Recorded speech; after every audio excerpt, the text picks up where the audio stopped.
Hello guys, ഈ വല വീഴലിനൊരു പ്രത്യേകത ഉണ്ട് കേട്ടോ. ആ പ്രത്യേകത മറ്റൊന്നുമില്ല, പതിവ് പോലെ ഞങ്ങൾ രണ്ടുപേരും പണിക്ക് പോയ ആളുകളായിരുന്നു. അതായത് ഈ വല വീഴുന്ന ആളും ഈ വോയിസ് ഇടുന്ന ഞാനും. അങ്ങനെ പണിക്ക് പോകുമ്പോൾ പണിക്ക് പോകുക എന്നൊക്കെ പറഞ്ഞ് രണ്ടാളും പോയതാണ്. ഞാൻ തിരിച്ച് പണിസ്ഥലത്ത് പോയി സാധനം ഇല്ലാതെ തിരിച്ച് വന്നപ്പോണ്ട് ഇവനും ഉണ്ട് കടപ്പുറം ഇരിക്കുന്നു. രണ്ടാളവസ്ഥയും ശോകം. വെറുതെ ഇങ്ങനെ കടപ്പുറം ഇരിക്കുകയാണല്ലോ. ആ ശോകതയിൽ നിൽക്കുമ്പോഴാണ് ഇവന് മൂപ്പർക്ക് വല വീയാന്നറിയാം. അപ്പം വല വീയാന്ന് ചോദിച്ചു എന്നോട്. ഞാൻ പറഞ്ഞു ആയിക്കോട്ടെ, എന്നാൽ നീ വല എടുത്ത് അവിടെ ഇരുന്ന് വെറുതെ ഇരിക്കുകയല്ലായിരുന്നു, ചട്ടത്തിൽ വല വീയാം. അതിലേറ്റവും വലിയ രസം എന്താ വെച്ചാൽ, പതിവായിട്ട് ഞങ്ങൾ എപ്പോഴെങ്കിലുമൊക്കെ ഇങ്ങനെ വല വീയലുണ്ടെങ്കിലും ഒന്നും തന്നെ കിട്ടില്ല. കടലിലെ ചണ്ടിയൊക്കെ വലിച്ച് കരക്ക് കയറ്റലായിരുന്നു ഞങ്ങളെ പണി. ഇന്നിതപ്പോൾ വല വീത് നോക്കുമ്പോൾ മീൻ കിട്ടുന്ന ആശാന്. അപ്പോൾ എന്താ പറഞ്ഞു വരിക, അതിനിപ്പോൾ ഉർവശീശാവ് ഉപകാരം എന്നൊക്കെ പറഞ്ഞ പാട് പണി ഇല്ലാണ്ട് വന്ന് വീത് നോക്കുമ്പോൾ മീൻ എന്തെങ്കിലുമൊക്കെ കിട്ടിയിരിക്കുന്നു. അപ്പോൾ അങ്ങനെയൊക്കെയാണ് കാര്യങ്ങൾ ഗൈസ്.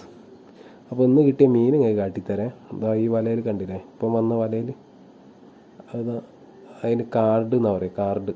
ആ മീൻ നല്ല രസമുള്ള മീനാണ്. പിന്നെ ഫ്രഷ് മീനാകുമ്പോൾ ഒന്നുകൂടി ടേസ്റ്റ് കൂടുമല്ലോ.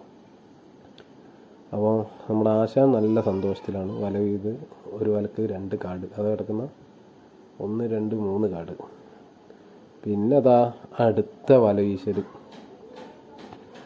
വല വീശി പിടിക്കാൻ മോഹൻലാൽ ഒരു പടത്ത് പറയുന്ന ഡയലോഗ് ഉണ്ടല്ലോ, വല വീശി പിടിക്കാൻ നിൻ്റെ പെണ്ണുങ്ങളെന്താ ജലകന്യക അവിടെ വന്നു.